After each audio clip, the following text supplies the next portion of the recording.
It's Paul Wood at Twist or Stick meets Ben Wilkinson, Head of Account Management at Dare. How are you, Ben? I am very well. Nice to see you. Just start off with a bit of a summary of your career to date. Okay, I joined TBWA London as a grad trainee, so fresh out of university, back in 2000 when TBWA was by far the coolest #1 agency in town. Sort of didn't realise quite how brilliant it was at the time, but it was when it was the world of Trevor Beatty and Johnny Hornby and Gary Lace and Ben Priest and Neil Dawson and all these other industry bigwigs. So exciting times.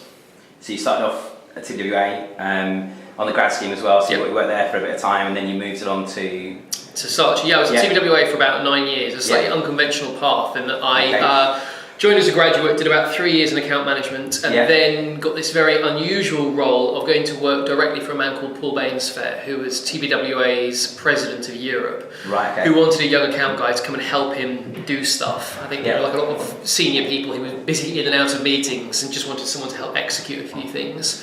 Slightly unconventional role. Best analogy I've been given is Smithers and Mr. Burns from The Simpsons. Which one were you? I don't. And started off, we both treated it as a 6-month experiment and ended up doing it for 2.5 years, and it was a privilege. He's a brilliant guy. Great job, and then I came out of that back into the coalface of account management at TBWA, where I stayed for another 3 or so years until I got a phone call to go and meet a lady called Lee Thomas, who is the new head of account management at Saatchi Saatchi. Right. I wasn't particularly looking, but went to meet her. Was bowled over. She's brilliant. She's the reason I've come to Dare. And stayed at Saatchi's for about 3.5 years and did some amazing work. And then joined Dare about 4 months ago now. So present day, and you sort of mentioned Dare there, so you've been here, how long have you been since January? Very end of January. So present day Dare, tell us about what the present day Dare is all about. Present day Dare, where to start? It's quite exciting to be here at the moment. So I guess the two most important people in any agency are the chief exec and the chief creative officer, the people who set the agenda, set the bar, and we've got two relative newcomers. I mean, they're not so much new now, they joined last summer. But in Lee Thomas, who I talked about from Saatchi's, he's worked at some of the most famous agencies in the world, and in Sean Thompson, who's done some of the most famous revered work in the world. You've got two people who it's pretty inspiring to work for. And you can see that. So in account management, we're bringing in people of a calibre and from backgrounds that I don't think you normally would. And you see the same in other departments too, actually. So it's exciting times. It feels like we're ramping up. Good. I looked through your sort of profile. I know you've done some stuff with the BBC on the comedy side of things. Very interesting. So can you tell us a little bit about that? Yeah, it was when I was at university, beginning to think about what I wanted to do, and I think like a lot of people who go into advertising, television or film was also an avenue I thought about doing, and knew I wanted to do something around creativity. And it was just when Walking with Dinosaurs had come out, and I wrote a spoof version of it called Walking with Students, and wrote it, storyboarded it, directed it, had a fleeting appearance in it, and it was all funded by the BBC, who we wrote off to get a small amount of money to help do it, which we then entered into the National Student Television Awards, and it won Best Comedy. So my one and only personal creative triumph, that something I wrote, but it was a lovely moment. So. Great. What's the best piece of career advice you've been given throughout your whole career so far today? Where to start? I mean, the nice thing about working in advertising is you work with lots of very bright people who give you lots of very good pithy bits of advice. My favourite one at the moment though is go slower to go faster. I keep hearing myself saying this in meetings, but it's the point that you have clients who demand things the next day, or producers, or even account people, and you're running around so fast, and it's often a model of inefficiency. And if you do build the time up front, if you build the time to have proper creative reviews, it's normally better for a client, because it means when you go back with creative work, it's bang on the money, it's brilliant, it's an easy meeting, and they get a solution first time, rather than rushing, doing it badly, going again and again, costing the agency money. So yeah, go slower to go faster. Fine. Inspiration you mentioned, in terms of most inspirational person you've worked with, I know you mentioned Lee already, but in terms of inspirational people you've worked with in the past, who sort of stands out for you?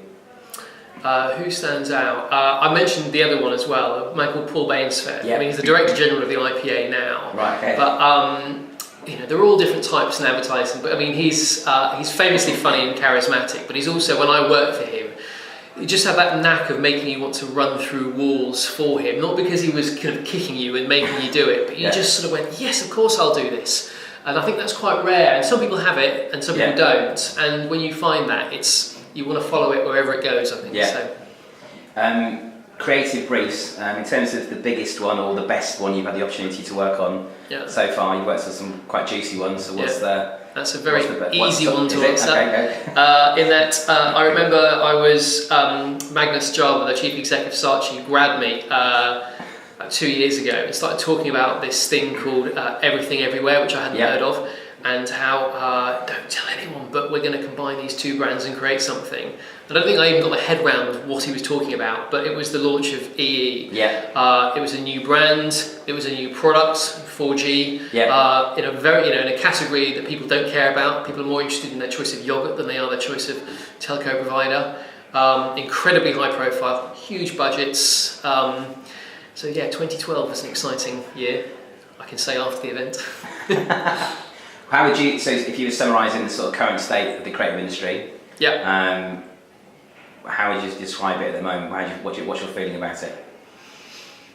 I guess kind of same as it ever was. I mean, there's that sense that there's people harking back to when it was better, and there's some people, I think Dare does this very well actually, looking forward to going, how can it be different? How can we do some stuff with fresh energy? I mean, I guess I do look round and go, it doesn't feel like it's got the same agency, high-profile figures. I talked about, Trevor Beatty when I joined TBWA, those sort of rock stars of advertising doing the famous work that everyone talks about. But I think that sort of famous work is just moving in terms of what shape it takes. It's not an FC UK poster anymore. It's a Red Bull Stratos skydive from space. It's non-traditional. So, I don't know what to say. Same as it ever was, with some peaks, but overall, nothing that's really making me go, wow. I think you obviously had a good start to your career with the grad scheme at TBWA. If you could speak to a younger version, or younger you, just on leaving, is there anything any tips or any advice you'd give you? That makes sense. I know, I'd say, this is quite a personal one because it's something I've had to learn to do, it didn't come naturally to me.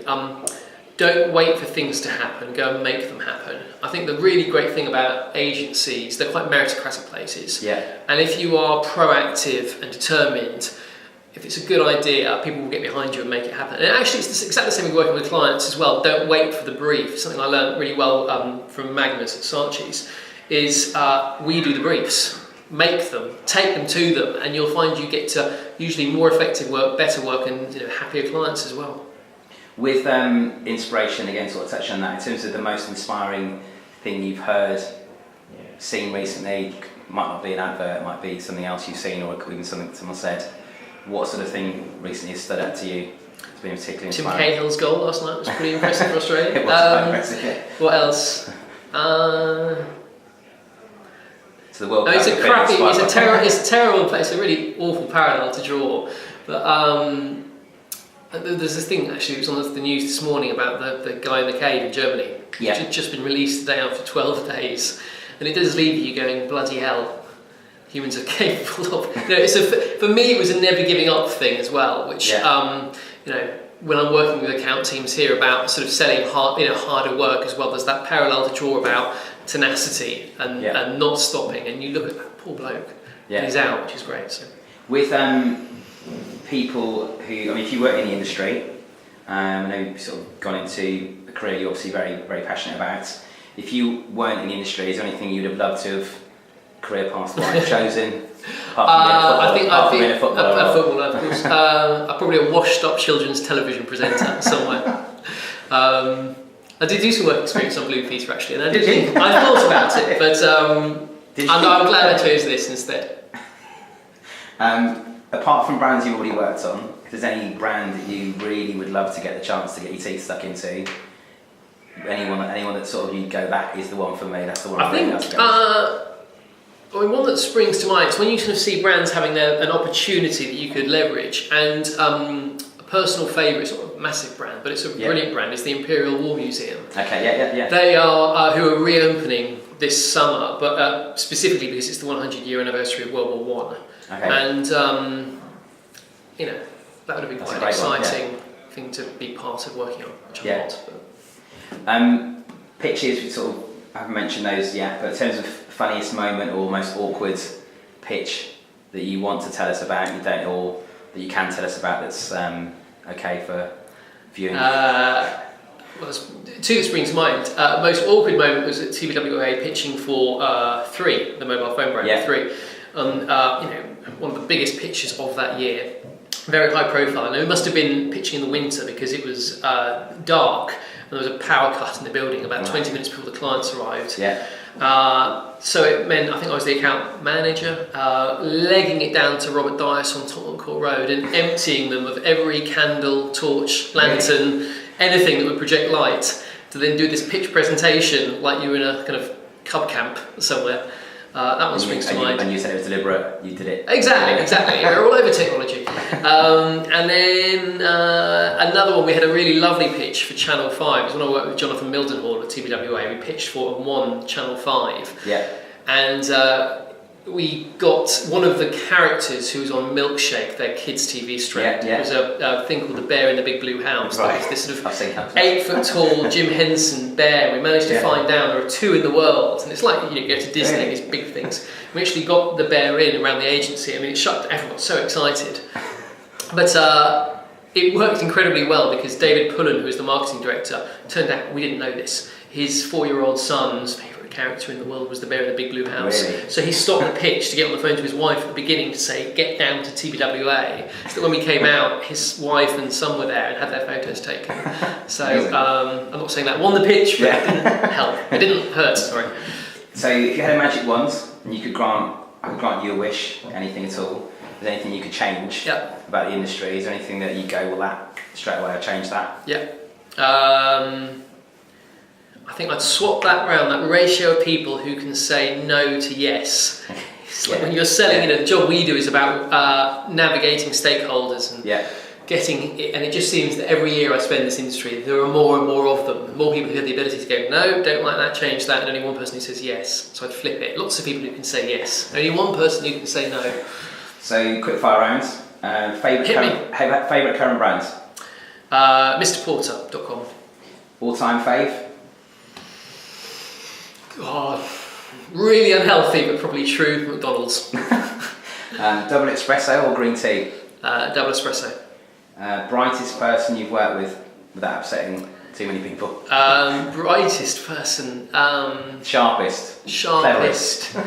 Oh, in no particular order. Neil Dawson, Tom Morton, Ben Milligan. That's more than one, sorry. This is worse. Most creative person you've worked with? Paul Silvan. Independent or network? Independent. Money or happiness? Happiness. Twist or stick? Twist. Cool. Thank you very much, Ben.